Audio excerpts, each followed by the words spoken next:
আসসালামু আলাইকুম দর্শক, আশা করি সবাই খুব ভালো আছেন। আর আপনাদের জন্য আজকের রেসিপি স্ট্রবেরি মিল্কশেক। ছোট বড় সবাই মিল্কশেকটা পছন্দ করে। স্ট্রবেরি একসময় আমাদের দেশে পাওয়া যেত না বা আমাদের দেশে কোথাও চাষও হতো না, কিন্তু এখন আমাদের দেশের অনেক জায়গাতেই স্ট্রবেরির চাষ হয় এবং এই জন্যেই আমরা বাজারে সব জায়গাতেই মোটামুটি স্ট্রবেরিটা পেয়ে যাই। বাচ্চারা তো খুবই পছন্দ করে স্ট্রবেরি। আর এভাবে বাসায় যদি স্ট্রবেরি দিয়ে মিল্কশেক তৈরি করা যায় তাহলে বাচ্চাদের তো আর কিছু লাগে না। চলুন তাহলে দেরি না করে দেখে নেওয়া যাক। খুব সহজে অল্প কিছু উপকরণ দিয়ে আমরা এই স্ট্রবেরি মিল্কশেকটা বাসায় তৈরি করে নিতে পারি, যেটা খুবই স্বাস্থ্যসম্মত, হেলদি একটা জুস। আর তাই আজকের রেসিপি স্ট্রবেরি মিল্কশেক। স্ট্রবেরিগুলোকে আমি আগে থেকে ধুয়ে রেখেছি। আমি এখানে কয়েকটা স্ট্রবেরি নিয়ে নিয়েছি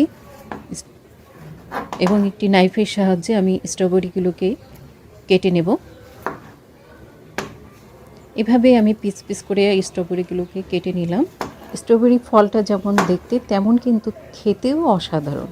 প্রিয় দর্শক, যারা আমার চ্যানেলে নতুন তারা অবশ্যই আমার চ্যানেলটাকে সাবস্ক্রাইব করে রাখবেন এবং বেল আইকন বাজিয়ে রাখবেন, যেন নতুন কোনো ভিডিও দিলে তার নোটিফিকেশনটা আপনারা সাথে সাথে পেয়ে যান। স্ট্রবেরি খুবই ইয়ামি এবং রসালো একটা ফল। যদিও এটা একটা বিদেশি ফল ছিল, যেটা আমাদের দেশে তো চাষ করা হতো না, কিন্তু এখন সব জায়গাতেই চাষ হচ্ছে। এবার আমি স্ট্রবেরির পিচগুলো একটা দিয়ে দিচ্ছি ব্লেন্ডার জারের মধ্যে। স্ট্রবেরি দিয়ে তার মধ্যে দিয়ে দিচ্ছি 2 টেবিল চামচ চিনি। আমরা অনেক সময় বাইরে যে জুসটা দোকান থেকে কিনে খেতে পছন্দ করি, কিন্তু সেটা কতটা স্বাস্থ্যসম্পন্ন আমরা তা কিন্তু জানি না। এবং তারই সাথে দিয়ে দিচ্ছি 400 গ্রাম লিকুইড মিল্ক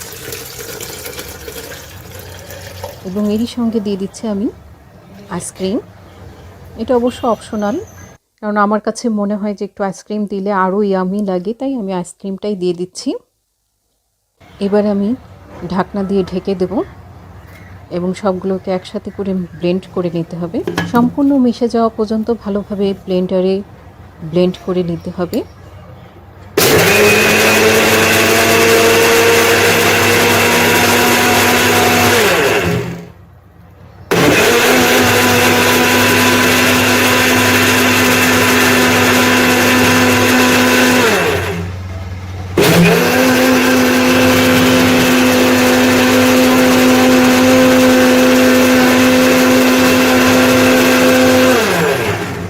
ভালোভাবে মিশিয়ে যাওয়া পর্যন্ত ব্লেন্ড করে নিতে হবে।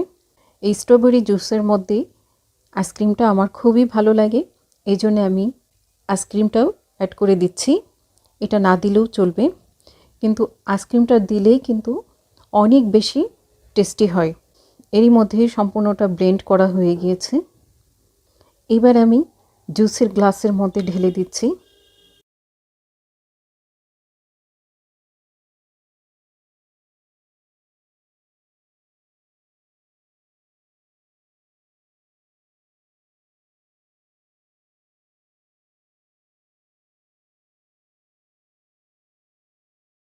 এরই মাঝে আবারও দিয়ে দিচ্ছি আমি আইসক্রিম। এভাবে আইসক্রিমটা দিলে কিন্তু সবাই পছন্দ করে।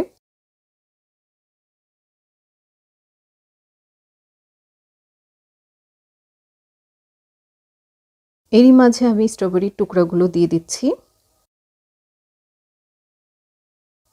দেখলেন তো, খুবই অল্প সময়ে হেলদি একটা জুস বাসায় আমরা এভাবে তৈরি করে নিতে পারি। তাই আমাদেরও উচিত বাসায় এভাবে স্বাস্থ্যসম্মতভাবে জুস তৈরি করে নেওয়া। আর আপনারা যদি আমার চ্যানেলের এই ধরনের ভিডিও দেখতে চান তাহলে এই ভিডিওটা দেখুন এবং ওই ভিডিওটা দেখুন। আল্লাহ হাফেজ, সবাই ভালো থাকবেন।